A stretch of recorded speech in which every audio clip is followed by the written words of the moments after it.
मेरी आवाज सुन के जज आग लगा देगी, तू तो आग लगा देगी, ऐसा बोलेंगे। सरिता वहां से परेशान होकर चली जाती है और सास रियाज जारी रखती है। सारे गाओ, सारे नाचो। तभी बाबूजी दुकान से लौटते हैं। अरे देव की क्यों तानसेन बनी हुई है? कान से खून निकालोगी क्या? अरे क्या हुआ, रियाज तो करने दो मुझे। इसको रियाज बोलते हैं? ऐसा लग रहा है जैसे घोड़े हिना रहा है। घोड़े पे बैठ के ही बम्बई जाऊंगी मैं तो, जब जज साहब कहेंगे कि देवकी तुम मुंबई आ रही हो। जज साहब, वो अदालत वाले? अरे नहीं, बड़े लोग हैं, आप नहीं जानते हैं।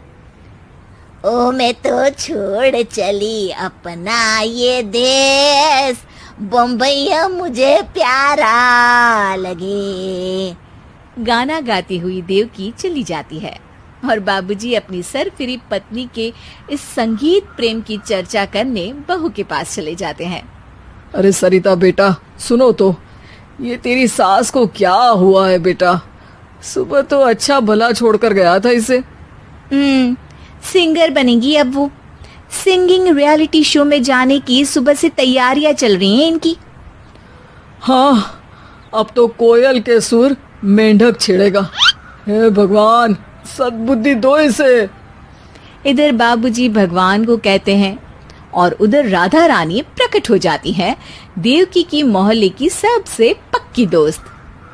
क्यों री देवकी, काहे इतना गला फाड़ रही है? कोई चीखने चिल्लाने का कंपटीशन है क्या? अरे ये देख, नया सिंगिंग शो, मैं भी गाऊंगी, हिंदुस्तान के दिलों की धड़कन बनूंगी। अरे इतना बेसुरा गा के दिलों की धड़कन नहीं, दिलों का अटैक बन जाएगी। इससे तो अच्छा है कि नाच ही ले। वैसे भी दिन भर मोहल्ले में नाचती तो रहती है तू, कभी इसके घर कभी उसके घर। देवकी को समझ में आ जाता है कि उसका गाना किसी को पसंद नहीं आ रहा। अगले दिन सरिता देखती है कि सास पैरों में घुंघरू बांध के नाच रही है। अरे माँ जी, क्या मंजुलिका बनी हुई है आज आप? अरे नाचने दे बहू, जब तक है जान जाने जहां मैं नाचूंगी। अरे माँ जी, अभी जान निकल जाएगी, इतनी जोर से नाचेंगी तो।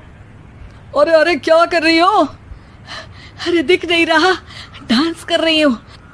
अरे जैसी तुम्हारी हरकत है, तुमको तो नागिन डांस करना चाहिए।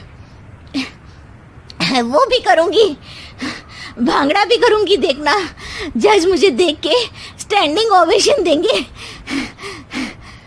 हाँ, स्टैंडिंग ओवेशन तो देंगे ही, ताकि खड़े होकर वहां से भाग सके तुम्हारा डांस देखकर। अरे कुछ ढंग की चीज करो, ये रोज क्या नया शुरू कर देती हो?